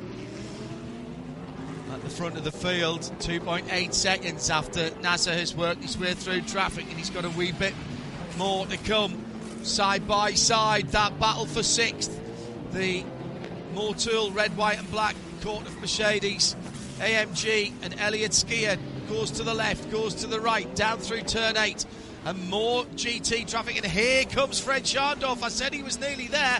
He's right on them now. and he might get a little run. Now, this is great news for Kenton Koch, because he now gets a little bit of breathing space as one of the BMWs is coming through there. That's the number 25 car, the 5th position machine for Marco Wittmann. Now he's within 2 seconds of Earl Bamber, so that's a gap that's coming down as well. How is Phil Ellis doing? Oh, he's within half a second of Aaron Telitz, so we need to keep an eye on that one as well. Under 4 minutes to go, and this is nowhere near finished. Do not write your headlines yet, Ryan. If we're going to keep an eye on all of these fights, we're going to need some more eyes. This is becoming a problem. We've got so many fights going on all over the racetrack that have some interesting implications long-term as well. But at the front of it, Felipe Nasr is in control. Behind him, though, so much is still very much up for grabs. The front of the field, Felipe Nasr has stretched his lead to 3 seconds as he's coming up to the leader in GT Daytona. And there's the battle, the second place in GT. And the battle for that spot on the podium. Phil Ellis now right with Aaron Telitz, and that could have championship implications, as Ryan Marine has rightly spotted. The car's going across the line now with the number 57 blue and red Tecamet sponsored AMG right in the wheel tracks at the fountain of the additional machine. Oh, down the inside at turn 4. That is not a passing spot, Mr. Ellis, and I think you probably knew that, but he's clearly got a performance advantage. He's putting the car in places that you would not expect to see it. He's got a grip advantage here, I would say, at the moment, Ryan. And we said in the Porsche Keys to the Race earlier on in our Michelin Countdown to Green on IMSA Radio exclusively, that if you've got a performance advantage, you have to use it when you've got it. And he's trying to turn that up, that pressure on Telitz there. Here comes the number 24 BMW. That's the 3rd place overall car of Philip Egg. Now, can that number 57 use the car going through to help him? As with 1 minute 48 to go, it'll be white flag next time around. 6 miles to go.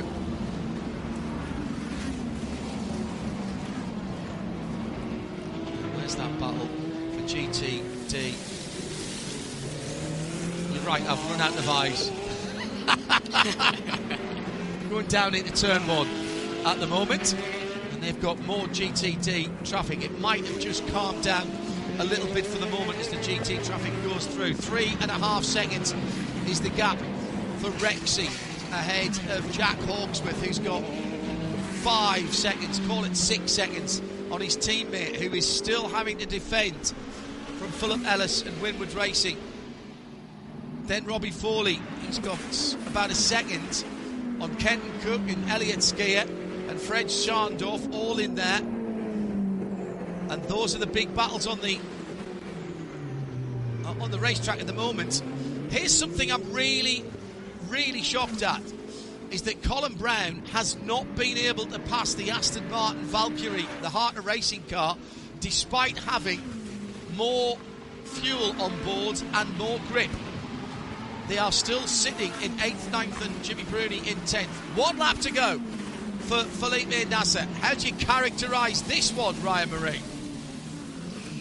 Well, I think what I'm watching right now is Nasr still has a pretty big energy advantage over Campbell. Campbell's down to 2%, which should get him around to complete this lap, but he's going to have to be a little bit careful and tiptoe. Now, the good news for him is he does have about 8 seconds in hand over Philip Eng, but let's keep an eye on those energy numbers here on the final lap.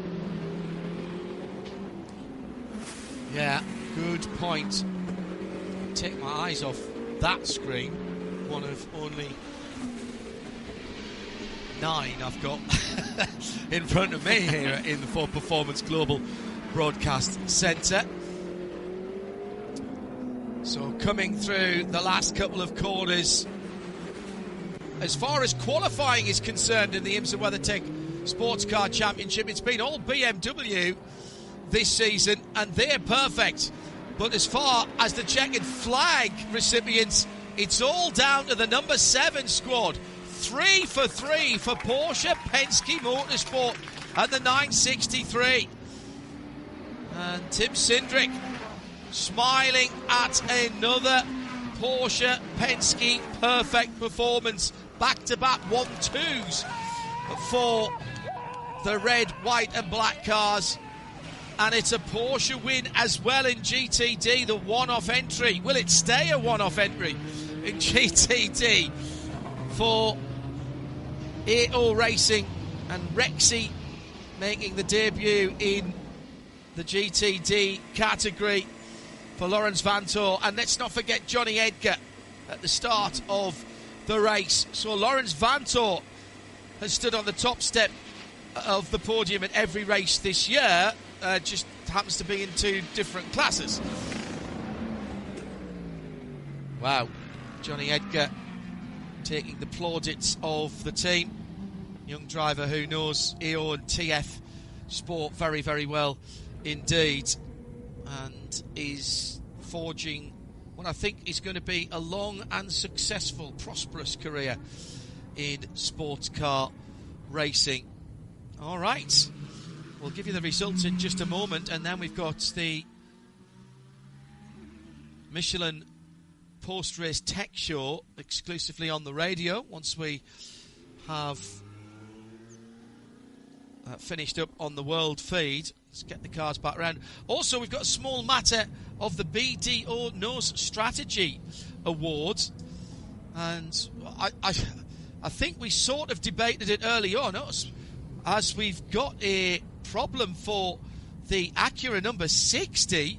Colin Brown lost a left rear wheel. I think that's on the cool-down lap. It is at turn 5.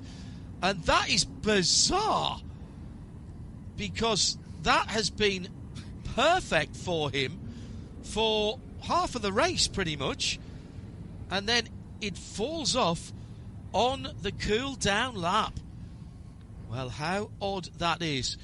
We debated the 2 awards for the BDO No Strategy Award. It doesn't have to go to the winners in class, but EO Racing certainly played the strategy card at their pit stop. You're happy to give the GTD award to the AO Racing team for what they did in that pit stop cycle, even though they didn't. Well, in fact, I was going to say they didn't choose when to come in, but they did. They did a little bit of a different strategy to everyone else in GT2.